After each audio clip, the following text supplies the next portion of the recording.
ঠাকুর, সাহস করে আপনাকে একটা প্রশ্ন করি, অসন্তুষ্ট হবেন না। আপনি বললেন খুব ব্যাকুল হয়ে কাঁদলে তাকে দেখা যায়।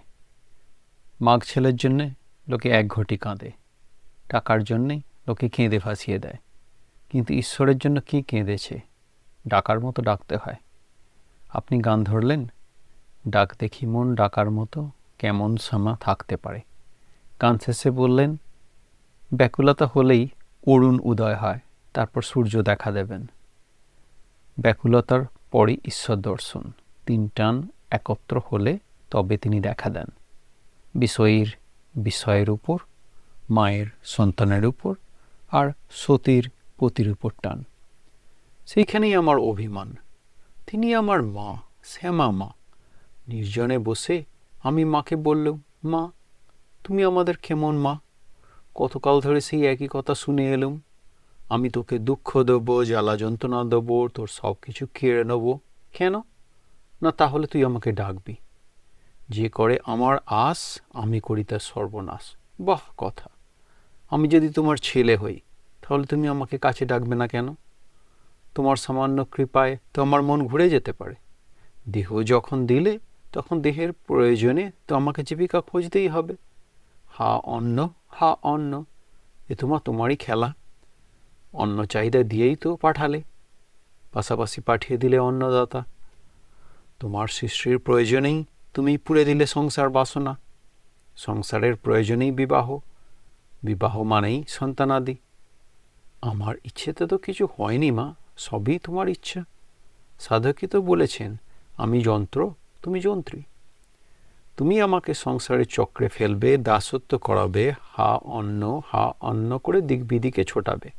তারপরে তুমি আমাকে সংসারবদ্ধ জীব বলে ঘৃণা করবে। সেভাবে তোমাকে ডাকা হলো না বলে সরে থাকবে। এ তোমার কেমন বিচার? আমার জাগতিক মা কি আমাকে দিনান্তে ডেকে ঘরে তুলতেন না? আমার জন্যে ব্যাকুল হতেন না? আমি ভুলে থাকলেও তিনি তো আমাকে ভুলতেন না। আর তুমি জগৎ মাতা হয়ে এই ব্যবস্থা করলে যে আমাকে যত রকম বিপদে ফেলে আমাকে দিয়ে গলা ছেড়ে কাঁদাবে।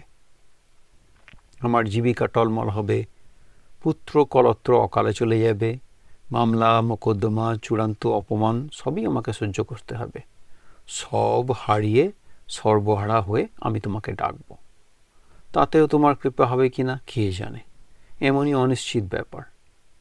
তখন সাধকরা বলবেন, এক জন্মে কি হয় বাবা, কত জন্ম সাধনা করলে তবেই না মাকে পাওয়া যায়।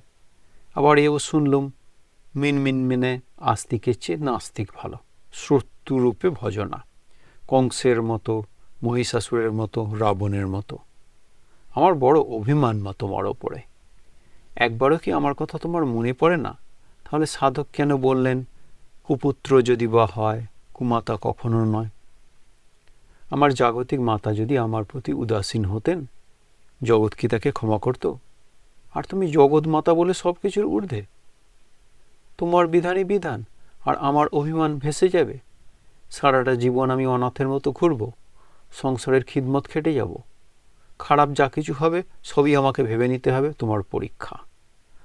চোখের জল ফেলতে ফেলতে বলতে হবে, মা, সবই তোমার পরীক্ষা, তুমি যা করছো সবই আমার মঙ্গলের জন্য। সাধক বলবেন, মাকে হেরবো বলে ভাবনা তোমরা কেউ করো না আর।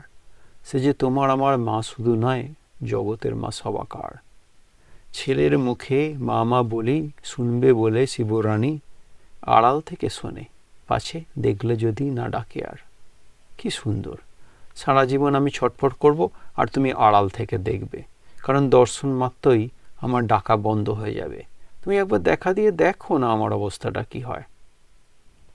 ঠাকুর, আপনিই বলুন, আপনারও তো এই একই অভিমান হয়েছিল। রামপ্রসাদকে দেখা দিলি মা, আমাকে দেখা দিলি না বলে মায়ের হাতের খড়গ নিয়ে নিজের জীবন বলে দিতে চেয়েছিলেন।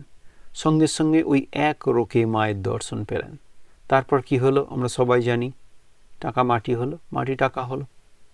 আপনি পরম পুরুষ, আমি শুধুই পুরুষ। তাহলে অহৈতুকী কৃপা কথাটা কোথা থেকে এলো?